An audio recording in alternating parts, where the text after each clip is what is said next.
कांदिवली पश्चिम येथील चारकोप परिसरात टेम्पोतून झालेल्या गॅस सिलेंडर चोरीचा स्थानिक पोलिसांनी छडा लावलाय। या प्रकरणात सराईत आरोपीला अटक करण्यात आली आहे। 25 आणि 26 मार्च दरम्यान काकाकेणी चौक येथे टेम्पोतून 27 HP गॅस सिलेंडरच्या चोरीची ही घटना घडली होती।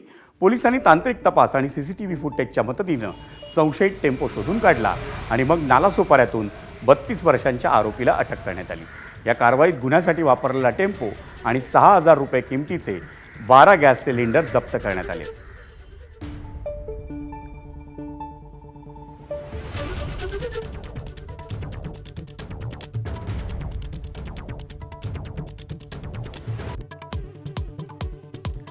एकनाथ शिंदेंची पक्ष बळकटीसाठी परखड आणि आक्रमक भूमिका, कामगिरी करा अन्यथा घरी बसा।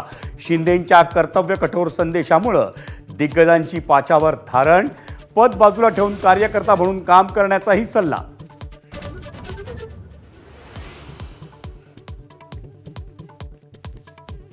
ठाण्यातल्या वाहतूक कोंडीचा पेच तब्बल 7 तासांनी सुटला। कोपरीच्या उड्डाणपुलावर कामादरम्यान हायड्रॉलिक क्रेन कोसळल्यानं दुपारी 4 वाजल्यापासून कायम होती वाहतूक कोंडी।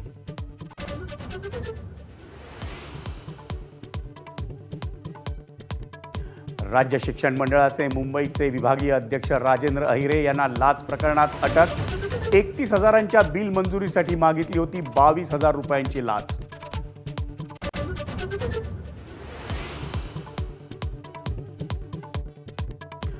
मुंबई नजीकच्या समुद्रात अनधिकृत LED मासेमारीवर धडक कारवाई।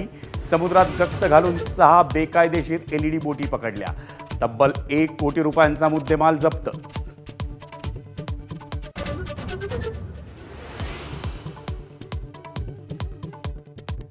RBI कडून रेपो रेटमध्ये कोणताही बदल नाही। रेपो रेट 5.25% कायम।